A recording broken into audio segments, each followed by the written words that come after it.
Hello from Canada. Really quickly today, I want to show you how I make these stickers. They're waterproof and look as good as manufactured stickers, in my totally unbiased opinion. I'll put this list of everything I'm using down in the description. Now let's get started. In Cricut Design Space, start a new stickers and labels project, and for project type, pick custom. Now upload your artwork. For those of you curious how I made this cute little stamp design, I will post a time-lapse video next week and link it at the end of this one. I'm not going to change any of the default settings, and at the end here, I'm going with flat graphic. Now look at that. We have a nice and pretty border, but if you don't love the way it's looking, worry not. It's an easy fix. Just click Edit, then Sticker. Play around with the settings until you get something you like. I'm pretty happy with the bubbly border, so I'll leave it be and move on to resizing. Normally I go with 3 inches, but for these, I think 2.2 inches would look best. Now I'm going to duplicate them until I have a full sheet. Click on Make.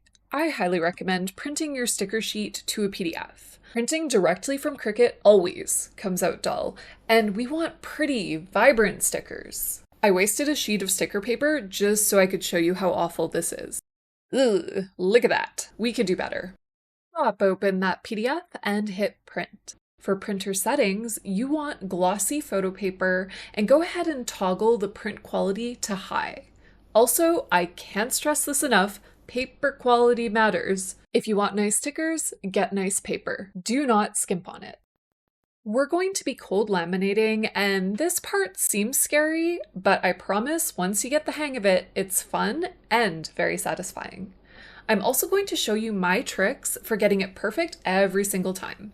First up is to trim the sheet of laminate down to a little past the black print lines. A full sheet is unwieldy and harder to manage. Tape the sticker sheet onto the work surface. Now peel the laminate backing just a little bit and fold. Line it up so the part you just touched is below the black cut lines and stick it down. Get that nice and smooth and make sure there are no bubblies. The final trick in my hat is to push your felt squeegee straight down the middle with one hand and then with your other hand guide the backing. Why guide the backing? Because if you let your squeegee do the pushing, this will happen. It will stick to itself and turn into a jumbled tragedy. You'll want to push out from the middle with your felt squeegee, making sure you do once over on the entire sheet. The pace doesn't really matter here, so go with whatever you feel comfortable with. Just make sure you're using nice firm pressure. This bit is totally optional, but I think it's worth doing. Run your sticker sheet through a laminator on the cold setting. The rollers can push way harder than my little hands can. Now that we have our laminated sheet, slap that bad boy down on a light Cricut mat. Okay, don't actually slap it down though. We want it lined up to the corner as closely as possible.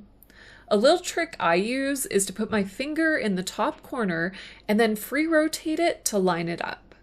Now get it nice and secure to the mat. Try to avoid running the felt squeegee over the sticky part of the mat. It's not fun for you or the squeegee. Totally optional. I like to use a little painter's tape.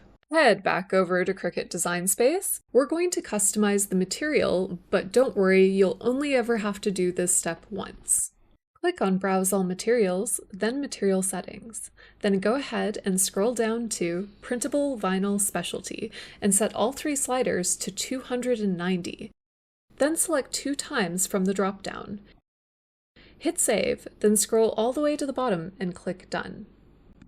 For base material, pick the newly edited specialty vinyl and in the pressure drop-down menu, select More. We want cutting power.